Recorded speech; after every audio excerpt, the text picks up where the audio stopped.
जय हिंद, नमस्कार। आपको पता है कि सरकार अपनी सीए के जो एजेंडा था उसमें पूरी तरह से कामयाब हो चुकी है।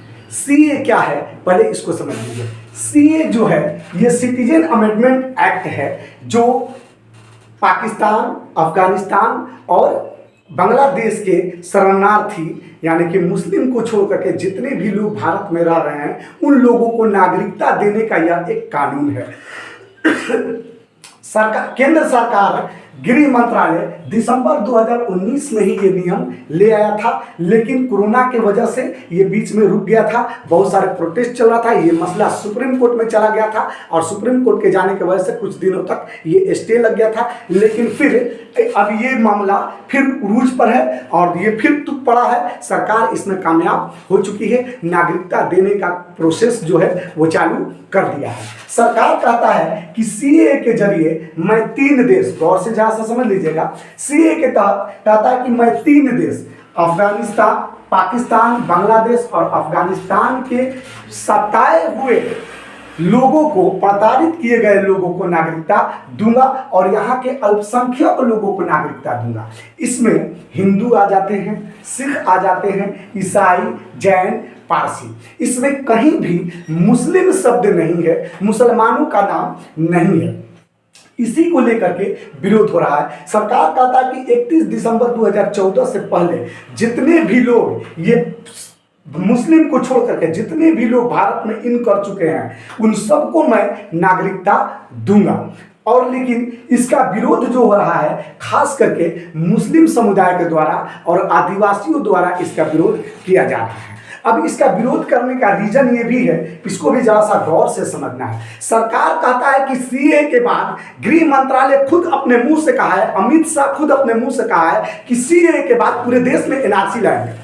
अब जब एनआरसी लाएगा तो सीए के तहत तो इन लोगों को नागरिकता मिल जाएगा, लेकिन एनआरसी के तहत, एनआरसी में जब आएगा तो सीए के तहत तो इन लोगों को नागरिकता मिल जाएगा। एनआरसी जब तुम लाओगे तो उसमें वंचित नागरिकता से कौन रह जाएगा? केवल और केवल मुसलमान। समझ रहा है? लेकिन केंद्र सरकार ऐसा घुमा करके बात कर रहा है कि लग रहा है कि उसको इससे कोई मतलब ही नहीं है।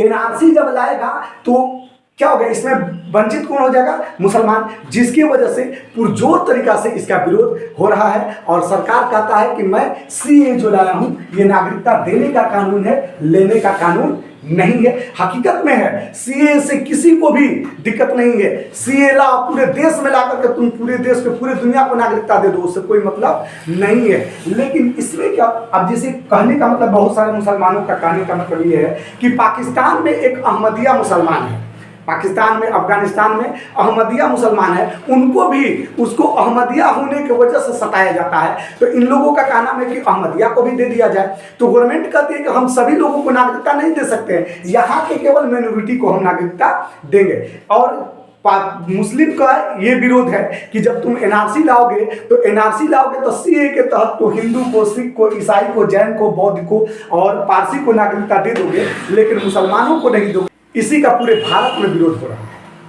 सीए को लेकर के बहुत सारे लोगों में डर का और भय का माहौल बना है कि सीए के तहत क्या होने वाला है। तो सवाल ये बहुत सारे मुसलमानों के दिमाग में हो रहा है और बहुत सारे लोगों के दिमाग में हो रहा है, खास करके मुस्लिम और आदिवासियों के दिमाग में ये बात हो रहा है कि क्या सीए के तहत भारत के मुसलमानों पर किसी प्रकार की पाबंदिश लगेगा? तो कोई पाबंदिश नहीं लगने वाला है मेरे भाई। सीए के तहत भारत के किसी भी मुसलमान को किसी भी प्रकार की पाबंदी नहीं लगने वाला है। दूसरा सवाल ये होता है कि क्या सीए कानून आने से भारत में रह रहे मुसलमानों को कागज दिखाना पड़ेगा? तो नहीं मेरे भाई, भारत में रह रहे मुसलमानों को या किसी भी भारतीय को सीए के तहत किसी भी प्रकार की कानून, सीए के तहत किसी भी प्रकार के कागज दिखाने की बात ही इसमें नहीं है। कागज किसी को भी नहीं दिखाना है, चाहे वो मुसलमान हो, चाहे हिंदू हो, चाहे जैन हो, चाहे बौद्धिस्ट हो, किसी को भारत में रह रहे नागरिकों को कागज नहीं दिखाना है। केवल और केवल यही है सीए जो विदेशी हैं, केवल मुसलमान को छोड़ करके पाकिस्तान से आए हुए अफगानिस्तान से आए हुए और बांग्लादेश से आए हुए मुस्लिम को छोड़ करके सभी लोगों को नागरिकता देने का कानून है। सरकार अपना राजनीतिक रोटी सेक रही है। आप बात को जरा सा समझिए। वैसे भी आप भारत में 7 साल तक से कंटिन्यू रह जाइएगा तो आप नागरिकता लेने का अधिकार हो जाइएगा, अधिकारी। चाहे आप मुसलमान है, चाहे हिंदू है, सिख है, ईसाई, सब मतलब नहीं है। नागरिकता संशोधन कानून 1955 ये बात कहता है कि आप भारत में 7 साल तक से रह चुके हैं, रह गए हैं, तो आप भारत के नागरिकता ले सकते हैं, बशर्ते भारत के संविधान में 22 को भाषा दिया गया, किसी एक भाषा का आपको जानकार होना चाहिए। तो ये नियम शुरू से ही है कि 7 साल आप रह जाइए, भारत में नागरिकता मिल जाएगा। और गवर्नमेंट क्या कहता है कि 31 दिसंबर, जहां सा काउंटिंग कीजिए मेरे बाबू, 31 दिसंबर 2014 से पहले, तो आप काउंटिंग कीजिए ना, 7 साल हो रहा है, ये तो 10 साल हो जा रहा है, लगभग 9 साल हो जा रहा है, 9 साल हो जा रहा है। गवर्नमेंट कहता है कि इससे पहले जो भारत में आए हुए ये बुड़बक बना रहा है, राजनीतिक रोटी सेक रहा है मेरे भाई।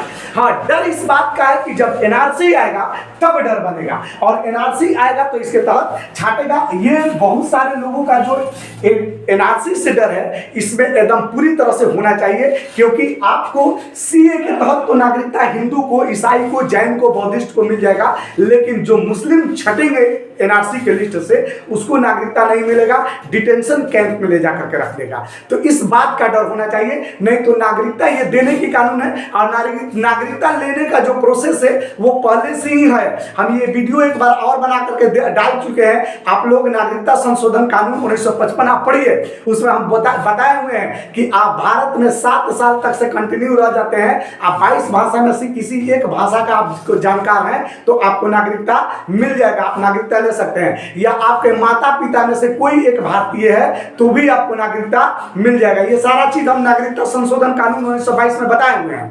हाँ, डर इस बात का है एनआरसी का कि एनआरसी जब आएगा तो क्या होगा। एनआरसी जब आएगा तो मुस्लिम को छोड़ करके जितने भी लोग हैं इन सबको तो नागरिकता मिल जाएगा, लेकिन ना मिलेगा तो केवल मुसलमान को, जिसका रिएक्शन हम आपको दिखा रहे हैं। जो असम में एनआरसी हुआ था उसका रिएक्शन देखिए। कारगिल युद्ध में लड़ रहे एक जवान था मोहम्मद सनाउल्लाह। कारगिल युद्ध में मोहम्मद सनाउल्लाह के परिवार को नागरिकता नहीं मिला है, उसको भी विदेशी घोषित कर दिया गया था जब एनआरसी आया था। तो ये रिएक्शन है। अब बताइए कि ये सेना में रह चुके हैं और सेना में फौज में थे, और ऐसे लोगों को नागरिकता से वंचित कर दिया गया, ऐसे लोगों को विदेशी घोषित कर दिया गया। तो हम लोग तो आम आदमी हैं। सुना, राष्ट्रपति का परिवार का भी उनको भी एनआरसी लिस्ट से बाहर कर दिया गया था। तो हाँ, एनआरसी से डर है, ये एकदम बात 100% क्लियर है कि एनआरसी से डर है। और मुस्लिम जो विरोध कर रहा है सीए का कतई नहीं कर रहा है, आप लोग समझ लीजिए। मुस्लिम जो विरोध कर रहा है वो एनआरसी का ही विरोध कर रहा है, और पूरे हिंदुस्तान का जो भी लोग विरोध कर रहा है वो केवल और केवल एनआरसी का विरोध कर रहा है, सीए का विरोध कतई नहीं हो रहा है। उसी तरह से एक दूसरा एग्जाम्पल देखिए, 1962 के भारत और चीन युद्ध में भाग लेने वाला भागी बहादुर सिंह, भागी बहादुर को भी एनआरसी लिस्ट से बाहर कर दिया गया था। इनको भी डिटेंशन कैंप में रखा गया था असम में। तो ये रिएक्शन है मेरे भाई।